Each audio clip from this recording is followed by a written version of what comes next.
Hoy seguimos con nuestra serie Jesús verificado. Hemos estado hablando de Jesús como Dios, como hombre, como nuestro amigo, como sanador, como defensor, como siervo.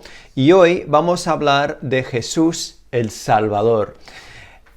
Como he hecho en las últimas semanas, quiero volver a insistir que esta serie no es sencillamente para hablar acerca de una persona, porque si hablamos acerca de una persona, no llegamos a conocerle a ellos. Podemos tener muchos datos y muchas referencias de esta persona, pero no es hasta que hablamos con la persona y empezamos a escucharle directamente a ella, es cuando empezamos a conocerlos directamente. Así que yo quiero animarte durante esta serie de que vayas conociendo a Jesús, no solamente conociendo cosas acerca de Él.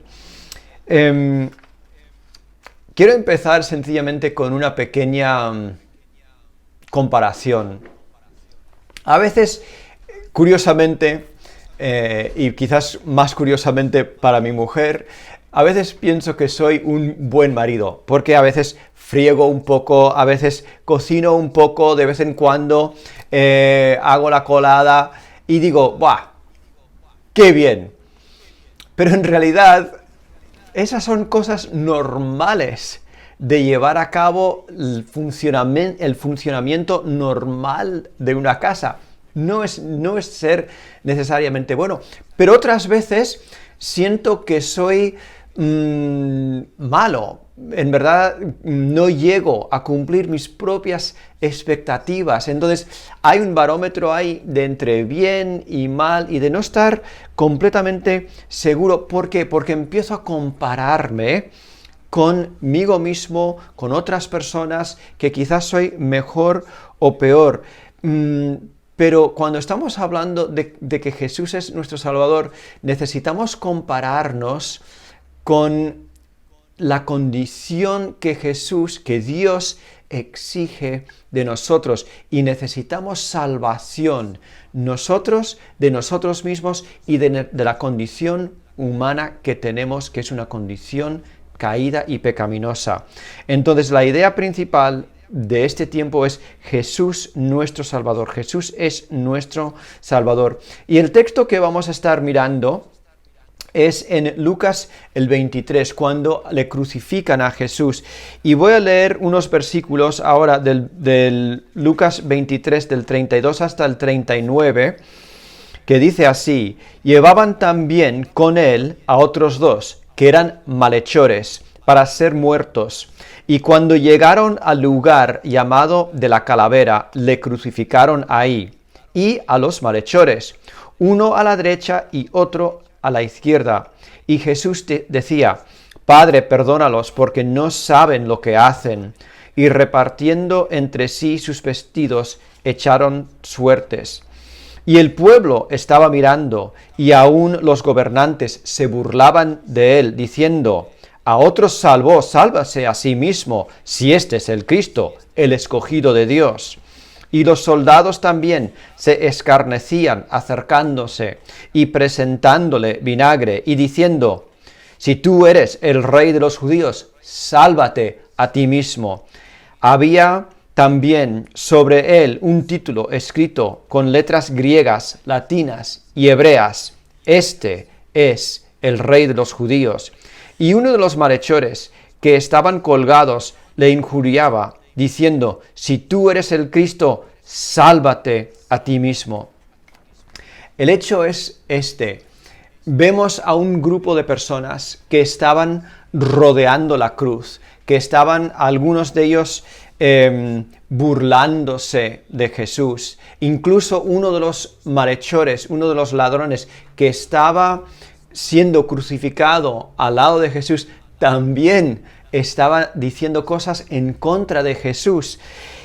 Y lo que ocurre es que cada uno de nosotros hemos hecho cosas malas, hemos hecho cosas que no son correctas. Tenemos una deuda con Dios que tenemos que pagar.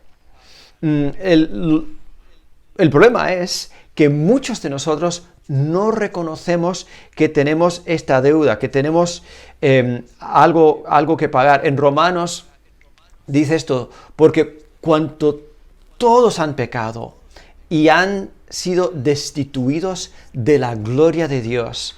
O sea, que ninguna persona ha llegado a cumplir con los requisitos que tiene Dios para nosotros. Y por eso nos hace falta un Salvador. Nos hace falta. Estamos todos mirando hacia la cruz. Estamos todos mirando esa persona que está muriendo por nosotros, y algunos, incluso viendo esto, nos estamos burlando de esto, y otras personas no. Lo más importante, yo quiero deciros, no solamente que todos necesitamos un Salvador, sino que lo más importante de nuestra salvación es la eternidad. Es cierto, y yo no quiero quitar la importancia de que hay muchísimas cosas buenas que nos vienen cuando creemos en Jesús en esta tierra. O sea, yo tengo bendiciones, tengo alegrías, tengo regalos que Jesús me da cuando yo creo en Él aquí en la tierra. O sea, regalos aquí terrenales. Una de ellas es paz en mi corazón. Tengo paz en mis relaciones. Empiezo a conocer que soy amado de Dios, y eso me da un sentimiento de ser realizado, de estar bien con Dios. Tengo principios bíblicos que ayudan a mis relaciones interpersonales aquí en la tierra. Eso es una bendición, es una alegría que mi salvación me da cuando pongo mi fe en Jesús y empiezo a obedecer las cosas que Él me dice. Son cosas buenas que Él me da. Otro beneficio de mi salvación es que aquí en la tierra tengo propósito. Yo vivo, y si tú crees en Jesús, Jesús te da el propósito de extender su reino. Tú te unes al mejor plan que existe, el único plan eterno que existe en este mundo, que es extender el reino de los cielos aquí, que otras personas puedan conocer la realidad de la salvación que pueden tener en Jesús y tener vida eterna. ¿Qué mejor propósito tenemos? Otra cosa buena que me trae mi salvación aquí en la tierra es identidad. Cuando yo entro en una relación con Jesús, cuando entiendo que mis pecados son perdonados y recibo ese perdón de mis pecados, tengo la identidad de ser hijo de Dios, de ser un hijo amado de Dios. No soy huérfano, no estoy perdido, pertenezco a una familia y tengo a Dios como mi Padre. Mira, yo no puedo pensar en ningún beneficio mejor que esto. Pero lo más importante de nuestra salvación no son las bendiciones que tenemos aquí en la tierra, sino es la eternidad que tenemos con Él. Y decía uno de los, siguiendo en nuestro texto en Lucas 23, uno de los malhechores estaba burlándose de Jesús, y el otro decía esto en el versículo 40, respondiendo el otro le reprendió, diciendo, ¿ni aún temes tú a Dios estando en la misma condenación? O sea, las tres personas que estaban siendo crucificados estaban a horas de su muerte. A Jesús le quedaban pocas horas. Quizás los otros ladrones que estaban ahí, bueno, Jesús no era ladrón, los ladrones que estaban juntamente con Jesús, quizás ellos tenían 24 horas de vida, probablemente menos. Pero él decía, mira, estamos aquí muriendo, siendo crucificados, y aún en este momento no tienes temor de Dios, no tienes temor de estar un día cara a cara con tu Dios. Y yo quiero decirte una cosa, mira, el enemigo quiere confundirnos, él quiere confundir a todo el mundo que nos rodea, pensando, primero, vas a vivir para siempre. Nos engaña con esta juventud eterna. Quiero parecerme joven, quiero que no se me arrugue la cara o tantas cosas que me pueden ocurrir al envejecerme. Y quiere hacernos pensar el enemigo que tenemos muchos días por delante para vivir. Sin embargo, eso es un engaño. No sabemos cuántos días de vida tenemos. Hoy puede ser el último día. Este puede ser el último sermón que jamás vaya a predicar. No sabemos. Puede que me queden 10 días, 10 años, 20, 30, ya es mucho. Sin embargo, no lo sabemos. El otro engaño que tenemos es esto, que ¿cómo puede ser el infierno una tortura eterna? Quizás esta es una de los engaños más creativos de Satanás. John Lennon escribió una canción. Imagínate que no hay cielo y que no hay infierno. Imagínatelo. Mira, sería que tú vas a vivir ahora y luego no pasa nada. Sin embargo, esto es una mentira, es un engaño que Satanás quiere poner en nuestras mentes y confundirnos con esto. Jesús hablaba, sin embargo, de un infierno eterno, una tortura que es eterna. Él dijo esto en Marcos 9:48. Todos estos versículos aparecen en los apuntes del vídeo, ¿vale? En Marcos 9:48 hablaba esto, donde el gusano de ellos no muere y el infierno nunca se acaba.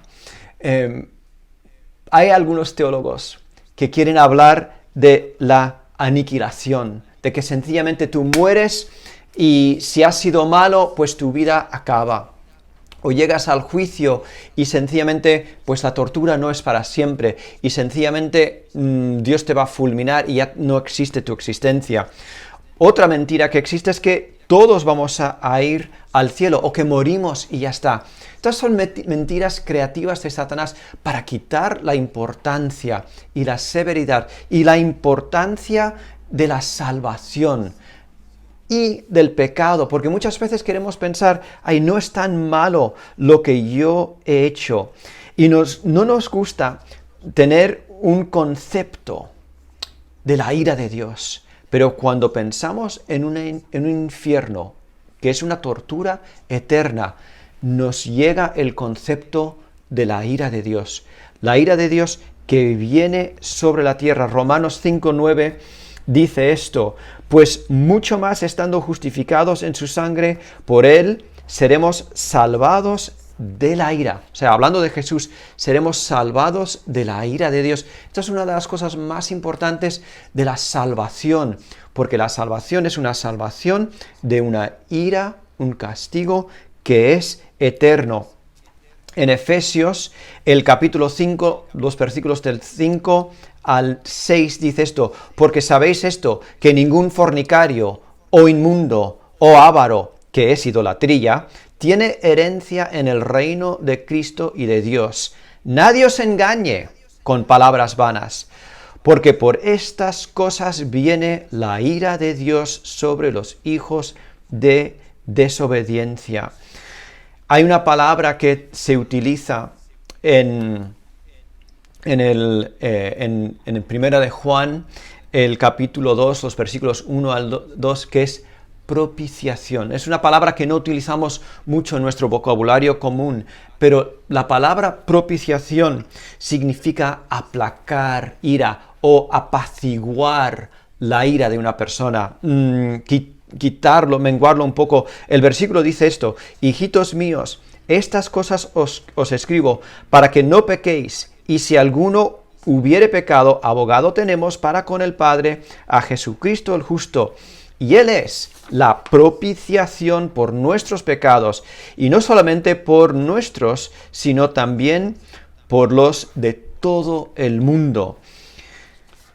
Jesús lo que hace con su muerte es apaciguar. Su sacrificio es un amortiguador de esa ira de Dios que viene hacia nosotros por el pecado que hemos cometido. Y sin embargo, esa muerte en la cruz, esa muerte es el amortiguador, y la ira de Dios no viene sobre nosotros. Sin embargo, lo tomó Jesús sobre nosotros. Quizás uno de los versículos más importantes hablando de la eternidad del infierno es en Apocalipsis, el capítulo 20, los versículos del 13 al 15, dice esto: y el mar entregó los muertos que había en él, y la muerte y el Hades entregaron los muertos que habían en ellos, y fueron juzgados cada uno según sus obras. Y la muerte y el Hades fueron lanzados al lago de fuego. Y esta es la muerte segunda. Y el que no se halló inscrito en el libro de la vida fue lanzado al lago de fuego. Esto es el infierno, este lago de fuego. Y es un concepto que existe desde Génesis hasta Apocalipsis. Mira, una persona me dijo hace tiempo, y la verdad es que me sorprendió, hace unos años, la primera vez que empecé a escuchar esta locura de que el infierno es para siempre, me dijo: es que el Antiguo Testamento no habla de infierno. Mentira cochina, no dejes que nadie te confunda con esta idea. El infierno es un concepto que empieza desde Génesis hasta el final. El concepto de el juicio que vamos a tener delante de Dios. En Deuteronomio mezcla la idea del Seol con el concepto de la ira y el fuego de Dios que viene sobre las personas que mueren en pecado. No dejes que te confunden. De hecho, este versículo que hemos leído de Marcos capítulo 9, Jesús está citando los últimos versículos de Isaías, en Isaías 66, cuando él dice: donde ese gusano no muere y el fuego no acaba, no se extingue. Está citando Isaías 66. Sabemos que Isaías está hablando del infierno porque Jesús lo dice. Si Jesús lo dice, te puedes fiar de eso, ¿vale? No te dejes confundir con estas cosas. Te animo a que no tengas un concepto de la eternidad menos de lo que es. Es serio, lo que estamos viviendo es un abrir y cerrar de ojos. Y lo que vas a sufrir aquí, lo que vas a gozar aquí, no es nada en comparación con lo que es la eternidad. Mira, el concepto de el infierno y del cielo eterno provoca en nosotros santidad y sabiduría que en sí provoca temor de Dios. Y el temor de Dios es el comienzo de la sabiduría y es el comienzo de la santidad en nosotros, sabiendo que un día tú y yo vamos a estar pues a 1 metro mirándole a Dios, hablando con Dios y siendo juzgado por las cosas que tú y yo hemos hecho. Y sabes una cosa, el juicio sale siempre desfavorable hacia nosotros. Si no estamos amortiguados por la muerte de Jesús, nos hace falta. Y por eso dice este ladrón, el uno al otro: ¿aún no temes a Dios estando en la misma condenación? Mira, quiero insistir con vosotros esto. La idea de un infierno que no es permanente, hace de menos el sacrificio de Jesús. Si sencillamente vivimos y hemos vivido mal y hay una aniquilación, ¿por qué tuvo que sufrir Jesús tanto? No tiene sentido realmente. Realmente ese sufrimiento que sufre Jesús por nosotros, que fue tan costoso para Jesús, eleva la importancia tanto de su sufrimiento, sabiendo que la tortura es eterna, el infierno es eterno. Vemos la importancia del sufrimiento de Jesús. Jesús dijo, yo no quiero que nadie sufra de esta forma, así que yo en mi bondad me voy a interponer con esa ira, voy a hacer la propiciación, voy a apaciguar, aplacar esa ira. Entonces, la salvación es muy costosa para Jesús porque el no aceptar la salvación es muy costoso para nosotros. Y luego el cielo no solamente es el infierno eterno, sino que también el cielo es eterno. Y ahí hay vida eterna. Es vida con Dios, vida sin pecado, vida sin tristeza, sin dolor, sin la tentación que sentimos, sin enfermedad, sin temor. No nos podemos imaginar ese tipo de alegría. No sé, es cuando yo pienso cuando estoy con mi familia, cuando me hacen reír, cuando de repente me olvido de mis preocupaciones, me olvido de las cosas que están a mi alrededor y sencillamente estamos en un momento de risas, disfrutando el uno del otro. Pero es mejor, porque estamos con nuestro Padre, estamos con los otros hermanos, en familia, donde dice que en la presencia de Dios hay plenitud de gozo, o sea, plenitud de risa. Imagínate eso, ese estado de que estar riéndote, estar tan lleno de propósito, de sentido, de paz, belleza que te rodea donde quiera que mires. No hay basura tirado por la calle. Todo es bonito, todo es precioso y todo es bello y con un futuro, con un propósito. Yo no creo que vamos a estar ahí en el cielo tocando arpas aburridos. No, yo creo que tenemos un propósito, un trabajo, algo que Dios nos da para hacer por toda la eternidad. Mira, yo tengo ganas de ello. Cuando pienso en esto digo, ¡buah! Tengo ganas de esto. Mira, la tercera cosa que quiero decir, y le he dicho un poquito, pero quiero volver a destacarlo. El pecado es sumamente ofensivo para Dios. El ladrón que estuvo defendiendo a Jesús y que estaba reprendiendo al que se burlaba de Jesús, dijo esto en el versículo 41, Lucas 23, 41. Dice esto, nosotros a la verdad justamente padecemos, o sea, justamente estamos siendo castigados, crucificados, porque hemos hecho mal, porque recibimos lo que merecieron nuestros hechos. Sin embargo, Jesús no está recibiendo lo que él merecía. Y este ladrón se daba cuenta de esto. Jesús era perfecto y el listón de Dios para nosotros es la perfección. Lo hemos dicho antes, necesitamos un Salvador porque el listón es tan alto y ninguno de nosotros hemos llegado a la perfección. Mira, hay dos formas de ser salvo, ¿vale? Hay dos formas. Uno es lo que estamos hablando, la salvación por Jesús, porque Él muere por nosotros, toma nuestro lugar, porque nosotros no fuimos perfectos, Él sí, y Él muere en nuestro lugar.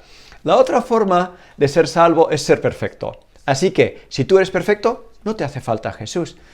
Pero si eres como yo, no eres perfecto, no llegas a cumplir ni tus propias expectativas, ¿cómo vas a cumplir las expectativas de Dios? Entonces, te hace falta Jesús. Me hace falta Jesús. Nos hace falta Jesús. Mira, estás en buena compañía porque no hay ninguno que es perfecto, solo Jesús. Es como si esto ocurriera. Como si yo tuviese una cuenta que a mí me parecía que era una cuenta que nunca se iba a acabar. Tengo ahí miles de euros en mi cuenta. Y alguien me vende algo y yo digo, bueno, yo lo quiero comprar. Me parece que es barato y lo quiero comprar. Pero no me doy cuenta que cuando firmo el contrato para dar toda mi cuenta a esa persona. Eso es lo que hace Satanás.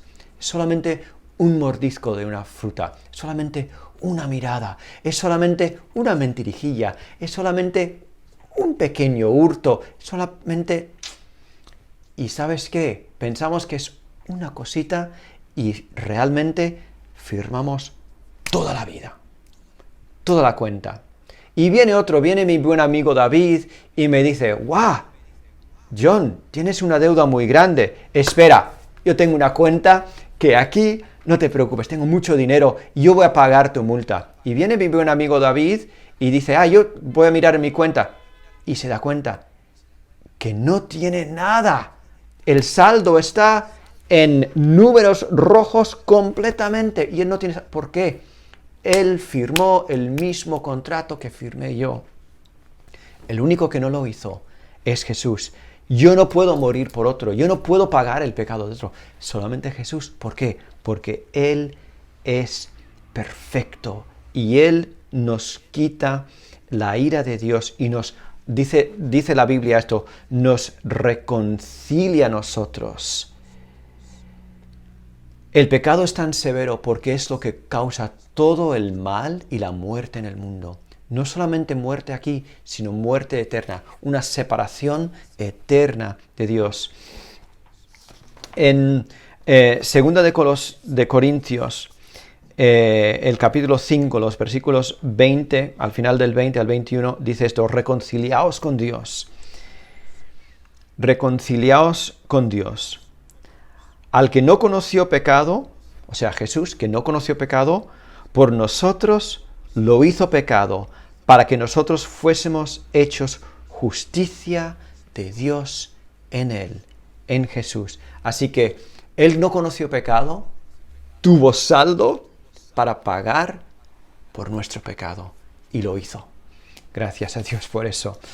Mira, la cuarta cosa que quiero dejar con nosotros es que Jesús es el único Salvador. Sigue diciendo, dice esto en el versículo 41 de Lucas 23, dice esto, mas ningún mal hizo. Él dijo, nosotros estamos sufriendo, recibimos lo que merecieron nuestros hechos, pero el ladrón dijo, mas ningún mal hizo. El único sin pecado, el único que tenía saldo en su cuenta. Ninguno de nosotros teníamos esto. En Hechos 4:11 dice esto, Jesús es la piedra reprobada por vosotros los edificadores, la cual ha venido a ser cabeza del ángulo, y en ningún otro hay salvación, porque no hay nombre bajo el cielo dado a los hombres en que podamos ser salvos. Jesús mismo dijo, nadie viene al Padre si no es por mí. Yo no puedo salvar a otro, mis propios hechos no me van a salvar, me hace falta Jesús para agarrarme a Él. Y eso es lo que quiero deciros, agárrate a Él como tu salvavidas que Dios te está lanzando en la cruz de Jesús. Agárrate a Él. El ladrón dijo esto cuando estaba muriendo al lado de Jesús. Y dijo a Jesús, acuérdate de mí cuando vengas en tu reino. Entonces Jesús le dijo, de cierto te digo que hoy estarás conmigo en el paraíso. En el paraíso. ¡Qué promesa más bonita nos da Jesús! hoy estarás conmigo. Mira, te quedan horas de vida en esta tierra, pero una eternidad conmigo en el paraíso. Esta persona, un malhechor, un ladrón, no sabemos si igual fue un asesino también, pero mal había hecho y estaba muriendo ahí. Mira, como yo, como tú, muriendo por nuestros pecados, hay un proceso de muerte que ha comenzado en ti. Me da igual que tengas 1 año, que tengas 20 años, que tengas 30, que tengas 50 como yo, 54, fíjate.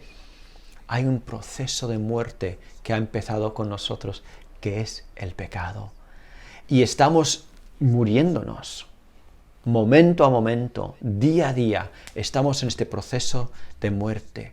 Y solamente nos hace falta, nos estamos hundiendo en el agua y Dios nos tira un salvavidas, que es la cruz de Jesús. Y yo quiero agarrarme, y yo quiero lanzarte a ti esta propuesta. Agárrate a Él. Mira, fíjate, si tú te estuvieras ahogando en el agua y alguien te tira un salvavidas y dices, no me hace falta esto. Y viene una ola, y de repente no puedes respirar. Y dices, no, yo puedo aguantar. Y estás ahí intentando mantener la cabeza a flote, pero cada vez más, pero no quieres agarrarte. ¡Qué tontería! Date cuenta de que te estás hundiendo en ese mar de pecado. Y solamente tienes que extender la mano y agarrarte a la cruz, que es tu salvavidas, y eso te salva. Dice Romanos 10:9, el que si confieses con tu boca que Jesús es el Señor y creyeres en tu corazón que Dios le levantó de los muertos, serás salvo. Esa es la promesa.